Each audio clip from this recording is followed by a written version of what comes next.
Unë jam Migena Gorenca, gazetare, kryeredaktore e servisit të dytë pranë televizionit publik. Integriteti është ajo cilësi për të qenë njeri i ndershëm, të dish të përballosh çdo presion, pa hequr dorë nga ajo për të cilën ti mendon se është gjëja e duhur për t'u bërë, pra të mos devijosh ndoshta për asnjë arsye nga principet e tua. Jo plotësisht. Kam përshtypjen të bazuar edhe në përvojë që shumica e institucioneve janë transparente vetëm për informacione të cilat ato mendojnë se ju bëjnë mirë imazhit të tyre.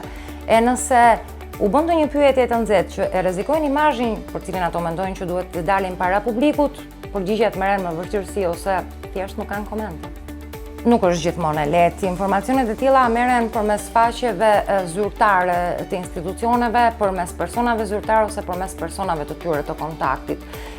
Këto faqe nuk updatohen mjaftueshëm. Këto e tregojnë edhe raportet zyrtare. Kur bëhet fjalë edhe për updatimin e këtyre faqeve në gjuhën shqipe, shumë institucione ende nuk kanë filluar me implementimin e tërësishëm të ligjit të gjuhëve, që do të thotë se informacionet në gjuhën shqipe në rrugë zyrtare është më vështirë t'i marrë se ato në gjuhët e tjera.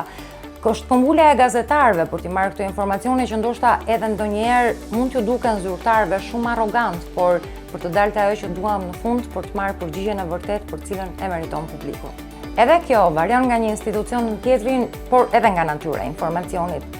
Gjykatat për shembull kanë qenë një kohë gjatë të hermetizuara për dhënien e informacionesh. Shumë institucione ndojnë përgjigjet e tyre, sidomos kur këto informacione janë me shkrim, duke menduar se kjo vonesë do të bëjë që të dalë një lajm tjetër që do e bëj lajmin për ta më pak të rëndësishëm.